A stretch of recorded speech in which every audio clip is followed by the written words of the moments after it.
Salah satu band rock alternatif paling populer ditemukan tewas karena overdosis heroin di kamarnya di Regency Hotel di Manhattan, dan drummer band bernama Jimmy Chamberlin ditangkap atas tuduhan kepemilikan narkoba. Insiden itu adalah yang terbaru dari banyak kematian dan penangkapan terkait heroin yang mengguncang industri musik dalam 2 tahun terakhir pada masa itu, mendorong Smashing Pumpkins untuk menunda semua konser mereka yang akan datang di Amerika Serikat bulan ini, termasuk penjualan dan pertunjukan yang dijadwalkan di Madison Square Garden dan pertunjukan di Continental Airlines Arena di East Rutherford, New Jersey. Pemain keyboard bernama Jonathan Melvoin telah disewa oleh band sebagai musisi cadangan untuk tur dunia pada saat itu.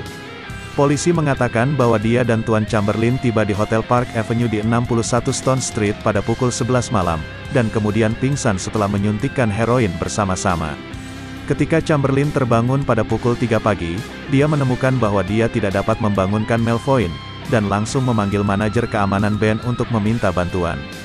Kedua pria itu melakukan beberapa upaya untuk menghidupkan kembali Melvoin, termasuk menempatkannya di bawah pancuran air.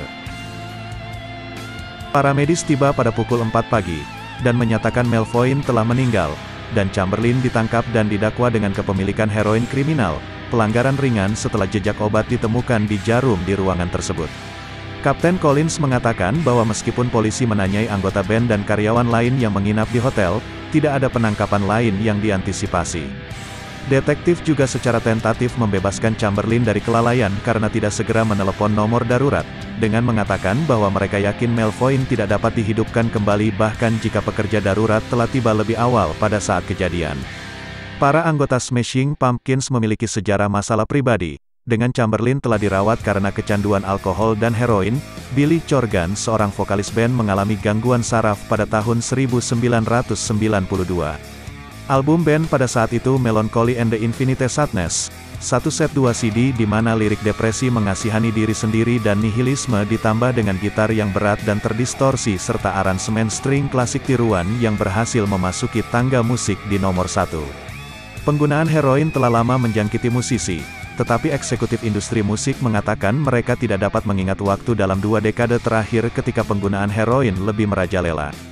Jerry Garcia dari Grateful Dead dan Kurt Cobain dari Nirvana berjuang dengan kecanduan heroin ketika mereka meninggal.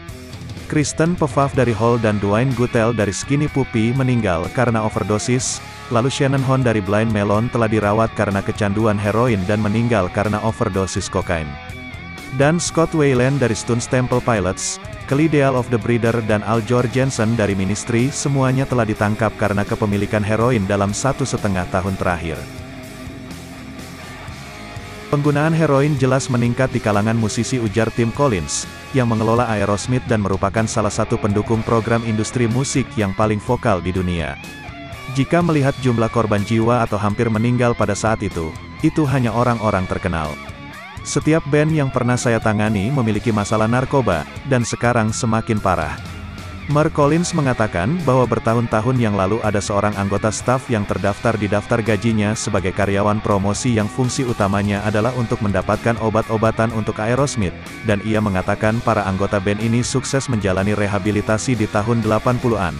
Dalam sebuah pernyataan yang dirilis saat itu, Smashing Pumpkins mengatakan bahwa dengan sangat sedih pagi ini Jonathan Melvoin yang telah melakukan tur dengan band kami sebagai pemain keyboard dan perkusi selama 6 bulan terakhir meninggal karena overdosis obat, pikiran dan belasungkawa tulus kami sampaikan kepada istri dan keluarganya. Sebelum bergabung dengan Smashing Pumpkins, Melvoin bermain drum dan menyanyikan vokal latar di album-album Prince pada pertengahan 1980-an, dan bermain drum dengan band punk rock bernama Dickies hingga 1994. Adiknya yang bernama Wendy Melvoin paling terkenal karena menjadi bagian dari Wendy and Lisa, yaitu musisi dan penyanyi yang menggairahkan dari mantan band cadangan Prince bernama The Revolution. Ayah mereka bernama Michael adalah ketua National Academy of Recording Arts and Sciences 10 tahun lalu, dan telah aktif dalam program Musikers yang memberi nasihat dan merawat musisi dengan masalah penyalahgunaan zat.